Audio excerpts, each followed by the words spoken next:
Alright, so we'll start at the back here. This is the 69 C-10, and yesterday I got this tank up in here. I believe it's a 15-gallon cell. So what I did is I put the strap across the top, and then these brackets that go underneath it to kind of saddle it. And then I put a bulkhead fitting at the top, went to a -6, and then put a female -6 with a barb on the bottom with the 3/8 submersible fuel hose to a Deutschwerks 300, I think is what I put in it. And so then the sock sitting in this sump, and then ran the wires out through another fitting right here. So now we've got the blue one's the vent for the rollover vent, and I'll terminate it somehow. The nylon braided is the supply, and then this one is return. We got our vet style filter down here.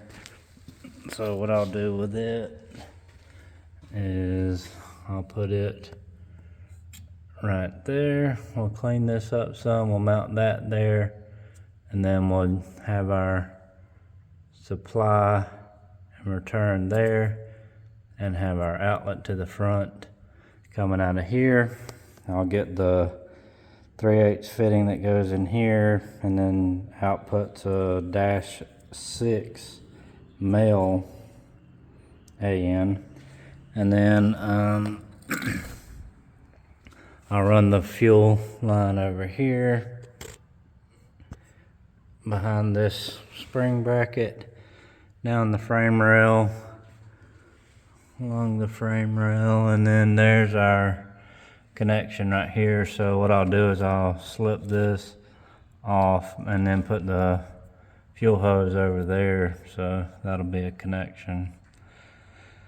So I think that'll work pretty good, I hope. And I mean, it's not how I wanted to do it. I mean, it makes sense. It's out of the way. That's a good spot to put it. I really didn't know what to do with the fill neck and all that stuff. So, but you know, this is kind of, it was what I had. Get us over the hump and get it, or I can put fuel in it and have a tank and be able to get it running. So anyway, this is a drive shaft my buddy got for me. I do not know what it's out of. From center line, the center line on the U-joint is 53 inches. And then once the suspension's up, this will go in another ½ inch. So this is the 12 bolt still. I will be taking that out and putting the 8.8 in it. I think I made up my mind that's what I'm gonna do there. And this transmission mount, I measured, just did a measurement. I haven't done the plumb bob yet, but the transmission had to go this way, so the hole doesn't line up anymore. So I'm gonna play around with this some more because I'm not happy with it. But probably what I'm gonna end up having to do is cut this off here, put a U-shaped, like drive shaft loop, safety loop. I saw one at Summit.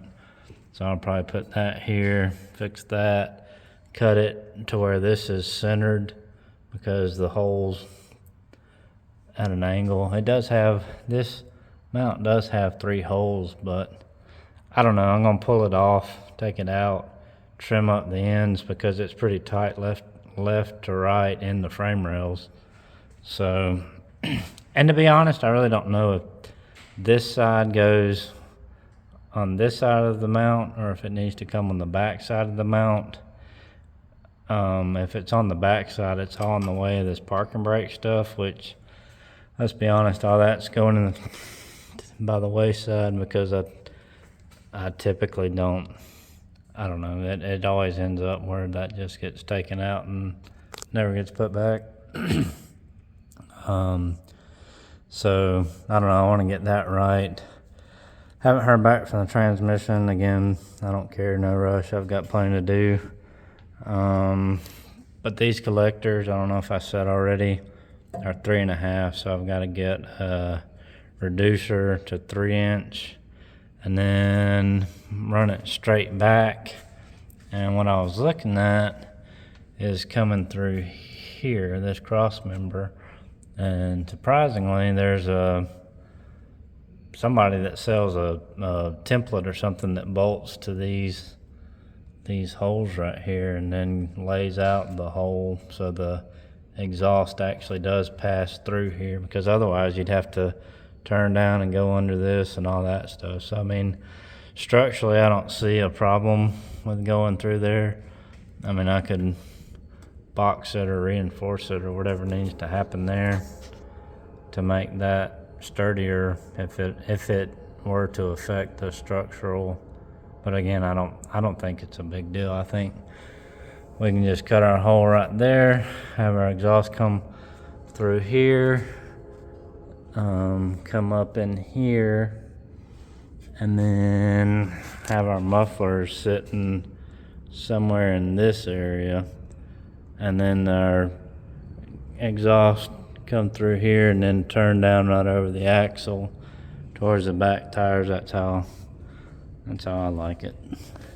So kind of in this area, kind of have a turn down, right here where it's not directly at the ground, not directly at the tire, just kind of, out the back, kind of. But I don't want to see tailpipes. I just want it turning down right in this area, not pointed at anything. So that's the plan. I've got to go get some pipes and stuff, because fortunately I used all my 3" stuff I had laying around on other people's projects, and I don't have it anymore. So I'll get that, get the exhaust on it, hopefully get the transmission back this week, maybe. Again, I haven't heard from him, but I'm not going to bother him. But yeah, I mean, I'll get everything as far as I can, and then so that way when I do have the transmission, then I can just, finish it. I mean, there's still, what I want to do is put the arm on here and do the run from the 3 on the tree column up there and have it work the shifter. So there's that to be done. I mean, there's still plenty of work to be done. There's my professor in college once said, you never finish, you just run out of time. So all my grounds are on. We do have a turbo drain for future. The suspension up here, POL makes a kit. They did for my 62 at least. So you keep this spindle and everything, and then you has a bracket that allows you to run a hodgepodge of different brakes, like a Chevelle rotor and Camaro caliper. I don't know. I don't remember. It's been several years since I've done it. But anyway, then I'll re-drill the Chevrolet bolt pattern to the small Ford, and then we'll have matching lug patterns front to rear. And it's funny because, I mentioned that the muscle truck was kind of the inspiration for this build. And it has a Ford 8.8 rear end in it out of a full-size truck. So Freiberger was saying that, it had the small bolt pattern, and then whatever spindles they had on the front. Theirs is a 74, so it was already disc brakes, but they had adapters on there to get it to the Ford bolt pattern, but I don't like adapters. And this is drum brake, and the center bore on these things is massive. I tried to put some modern 6-lug wheels on here. I mean, to be honest, if I could fit like a regular 99 to 07 6-lug wheel, the pattern's the same, but the the center bore of this drum isn't large, or is too large and won't fit. So I don't know how guys are getting around. I haven't really dug into it, but I mean, that'd be kind of cool if I could run a modern 6-lug truck. Well, I mean, I wouldn't mind keeping it 6-lug, but you know, the only reason I want to do the Ford rear end is because it's got a good gear in it, which, like I say, this one's a 373, but it's an open diff. So I do want a limited slip. So, you know, and that would give me disc brakes because it would have Explorer disc brakes. Checking the wheels on the Trailblazer, he got those and put them on, and surprisingly they fit. I was surprised. I did not think they would fit, and they're staggered. I did not catch that they were staggered, so I've got to pull the ones off on the other side because the back has a deeper lip than the front. Who knew? But anyway, the engine's at the machine shop on this, and again, of course, he just got it for this like last week, so I don't expect this anytime soon. But like I say, I'm just fiddling on this thing and trying to get it closer to running and driving again. So I think we're getting there. I think the wiring's pretty much done. I made a bracket for the throttle pedal on there, and yeah, cleaned up a lot of the wiring, soldered a lot of the connections, and got it tidied up a lot. So again, I got to reflash the ECU for the Trailblazer injectors, because I know it's probably the 20-something pound injectors versus the 33 of the Trailblazers. So I got to get all that done and then put it in there once I finish the fuel system and see if we can fire it up. So hopefully get it running this week. Last week was kind of busy and hectic as always, so I didn't get much time to work on it, just here and there. So, but you know, progress is progress. I mean, the fuel system, to be honest, I didn't think that fuel tank was going to take that long. It took way longer than I anticipated. You just wouldn't have think that would have taken that long to put a fuel tank in there. But I mean, it's not too low. I didn't want to put it, you know, that was, you know, I mean, it's not too low, I guess. But anyway, it'll hold gas now and get fuel to the front and run. So that's always a plus. Let's see how low it is on the back. I mean, it's not terrible. So, but anyway, hopefully I'll get it running. I'd like to have some exhaust or something under it, you know, because I like to be able to hear the engine on first fire up, you know.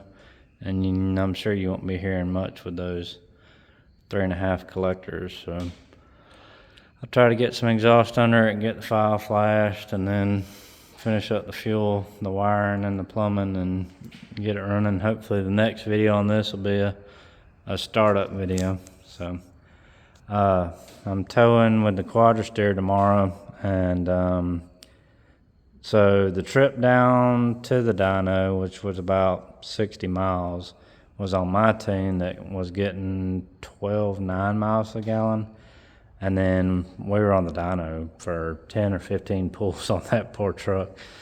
And then drove it back home on his tune. And then it wasn't able to go into closed loop because I didn't have the other O2 in the exhaust stream. So the heater circuit part wasn't registering. So the ECU wouldn't go into closed loop. So when I got home the next day, I had to put a bung in the crossover so the O2 bank 1 sensor 1 O2 would work, so I could have it go into closed loop and trim the fuel as I'm driving. And so I drove it pretty much daily, drove it all last week. Today's Sunday, so, you know, last week.